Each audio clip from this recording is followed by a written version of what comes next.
The Champs-Élysées is a busy street. We getting down with everyone we meet. If you understand, then listen to me. S'il vous plaît, ma chérie, allez tomber la chemise. Hey guys, it's Ash here for BPM and I'm backstage at Homebake Music Festival. Joining me is the man who's actually been doing the interviews for BPM, but is an artist in his own right. He's an ARIA winner, he's one of the frontmen of Australia's favourite festival band. He wants to know if you speak French and he found a magic fountain. It's Mr. Jim Finn from Art vs Science. Hello, thanks for that introduction, Ash. Oh, you're welcome. So you've actually been doing the interviews for us, which is something a bit different for you. How are you enjoying being on the other side? It's actually really interesting. It's nice to get to think of the questions yourself and think what you as a band member would like to be asked and then get to ask that of other bands. But it's nice to be the one in control rather than just sitting back answering questions. And you know, you obviously do a lot of interviews and stuff. What are some of the most annoying questions that you get asked constantly? Annoying questions? I think who would win out of art and science is it doesn't seem very well thought through and a bit obvious. Where we got our band name from and do we use our flippers to get down? Not that they're annoying, they're just like, come on, Just you didn't same, really put much same. thought into that. Yeah, fair enough. So you guys have obviously played a ton of festivals, not only in Australia but around the world. How do you find the Australian festival circuit? Well, I mean, because we're from here and we're a bit better known here, I think the response is much better naturally. But I think there's something about Australian festivals that people around the world don't quite get into their festivals, well, not in America at least, quite the way we do here. I know that in Europe they go a bit crazy and dress up, which I really like. I think people should dress up at festivals all the time. You guys like dressing up on stage? Yeah, you got to dress up, you got to stand out, because it's not a normal day, it's a festival and you got to make it stand out. But yeah, I think especially in Australia with the weather and the energy of the people here, everyone's so relaxed, so people really enjoy their music and getting out and having a good time at a festival.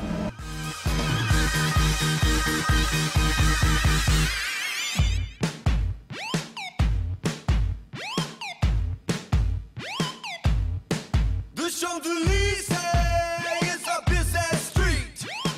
We getting down with everyone we meet. And would you say there's a real community atmosphere with the Australian artists and stuff? Like obviously being backstage today and you're running into people you know all the time. Everyone seems really friendly. Is it like a little family? Yeah, it really is. Because the Australian music scene is quite small comparatively, you play the festivals and you really get to know the bands because you see them at all the festivals all the time. And, you just kind of have this camaraderie. And also that in Australia, which doesn't seem to happen quite so much in the rest of the world, is that festivals tour. So like the Big Day Out and like Park Life and Good Vibes, it'll be the same lineup in like 5 different cities. And so by the 5th time, you've seen all these people backstage so much, it's like you're a little family and you've all been like going out to the after parties together and you get to know each other quite well. And how would you describe sort of playing a festival compared to playing just one of your own shows?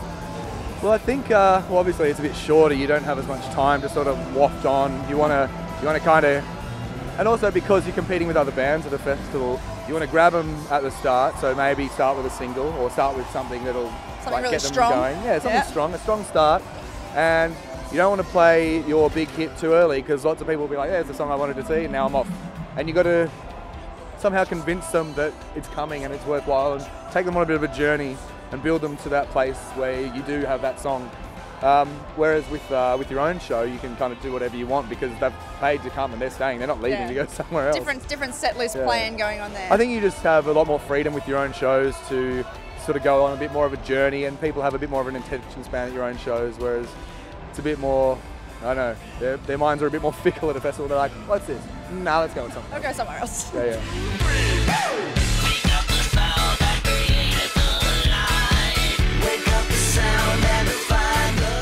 Now, before we get on to the Art vs Science stuff, you've actually been working on a solo project, Vydamo. Yes. Tell us a little bit about how that came about.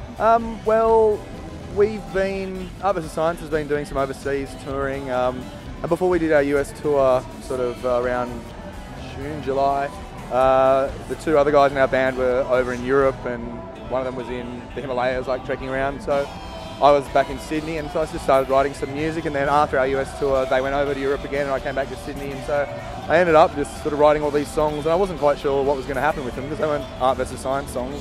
And I showed them to my manager, and she sent them to one of her friends at Sony, and he thought they were they're good enough to do something with, and then before I knew it, I was making an album.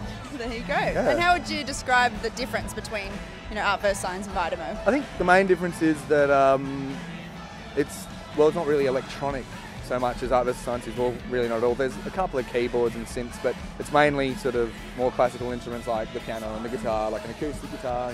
But it's still sort of upbeat, sort of fun, summery, sort of dance and tempo type songs, but it's a bit more relaxed and more harmonies and big melodies and less shouting and telling you to dance. I'm gonna make it. Yeah, I'm gonna make it home for breakfast. Once you call the beat start running, not too far to meet you, and you know all the people. Well, the first single is Gonna Make It, and that's doing really well. It's getting a lot of airtime on Triple J and stuff, and if you guys haven't heard it, you should definitely go and check it out. Check it out. So tell us a little bit about the inspiration behind that song and kind of feel you were going for when you were writing. I think the feel of that song is not quite representative of the whole album because lots of the other ones are a bit more relaxed and not quite so punchy and upbeat, even though they're still sort of dance tempos and things. Yeah. They still feel good, but I kind of wanted to have a more upbeat one, and I was like, and I sort of thought it'd be nice to have a cool kind of jangly piano thing with a big beat drums. So I sort of sat down and started messing around with the piano and came up with the chord progression and that way of playing it, and I thought it was kind of cool. And then when I was thinking of lyrics, like I knew how I wanted the lyrics to go, but I didn't know what lyrics to say, and I was just kind of messing about saying random things over and over and saying gonna make it home for breakfast, popped out. I was like, is that weird? Oh, actually that's kind of cool. Oh, and then I realised what it meant as soon as I said it, or what it meant to me anyway, and then I kind of structured the song around that, about sort of going out and having one of those nights where it's not like a party all night, yeah. It's more like when you have one of those really fun nights and you're in the cab on the way home, the sun's coming out, you're like, that was a really fun night. Just kind of snuck up on me, but it was a good night. But not like, we got mental and all that stuff, but more just like, that was a genuinely good night. I'm so happy I was out with all my friends and having a good, wholesome time. Well, I think that definitely comes across in the song. Like you said, it's not, this full-on crazy out there song, but, it still has that real energy and, just a really good, fun, summertime, feel-good thing. Thanks. So we can't wait to see the rest of the album. When can we sort of roughly expect to see the finished thing? I think the album will probably be out March or April, maybe. So not too long. It's about halfway finished recording. Yeah. And how do you find the recording process? Like, a lot of people wouldn't even really know what goes into recording an album and all that sort of stuff. So, what is the process like? Well, I mean, because these songs I'd written them, I'd done quite full demos of all the parts on my computer, so I knew what the drums did, what the guitar did, all the vocal lines and everything, and I'd finished full-on demos, so I knew exactly how the song went, and then it was a matter of just going to the studio and performing it live. So first thing I do, I've actually been playing to the demos, I've put the demos in through my ears and been sitting playing the drums to the demo, and then take the drums out, because now I've got the real drums, and then play the piano, pull the piano out. So they're very true to the demos that you originally Yeah, because I spent a lot of time getting the demos exactly how I wanted them, so that when I went into the studio, because it costs a lot to sit in a studio, so I was like, I want to spend as little time in there as possible, yeah, definitely. Just get the performance right, just play it, and it's done. So I just sort of did one instrument at a time, the piano, and then the drums, and the bass, and the guitars, and then add all the vocal layers, and then there's the song. It was a